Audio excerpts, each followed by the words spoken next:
यहाँ एक हल्की और मनोरंजक कहानी दी गई है जो चुड़ैल थीम पर आधारित है, लेकिन अधिक काल्पनिक और सुरक्षित स्वरूप में लिखी गई है।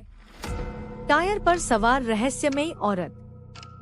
बहुत समय पहले की बात है, एक छोटे से गांव में एक अजीब घटना होने लगी।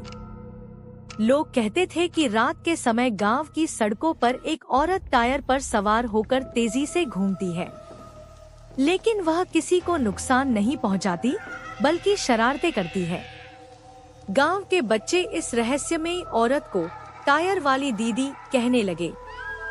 कोई कहता कि उसने दीदी को तेजी से चलते हुए देखा है, तो कोई कहता कि उसने उसके बाल हवा में उड़ते हुए देखे। यह औरत हमेशा सफेद कपड़े पहनती थी और उसकी आवाज बहुत मीठी थी। पहली मुठभेड़। एक दिन गांव के दो शरारती लड़के मोहन और सोहन रात में बाहर निकल गए। वे टायर वाली दीदी को देखने के लिए बहुत उत्सुक थे।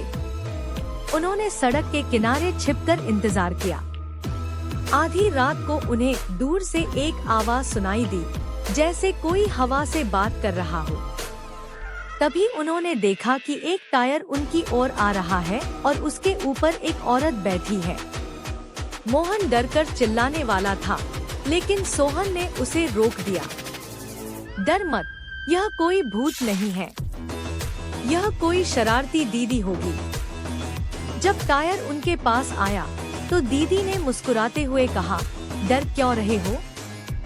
मैं तो बस सैर पर निकली हूँ। गांव में हलचल। सुबह होने पर मोहन और सोहन ने पूरे गांव में यह खबर फैला दी। अब गांव के सभी लोग टायर वाली दीदी को देखने के लिए उत्सुक हो गए। कुछ ने कहा कि वह कोई जादूगरनी है, तो कुछ ने कहा कि वह कोई परदेशी है जो गांव में घूमने आई है। गांव के पंडित जी ने कहा, यह कोई बुरी आत्मा नहीं है, यह तो बस एक खेल प्रेमी आत्मा है, हमें इससे डरने की जरूरत नहीं है। दीदी का राज। कुछ दिनों बाद गांव के सबसे बुजुर्ग व्यक्ति दादू रामलाल ने सबको बुलाकर कहा, मैं तुम्हें दीदी का राज बताता हूँ। वह दरअसल मेरी पुरानी दोस्त है।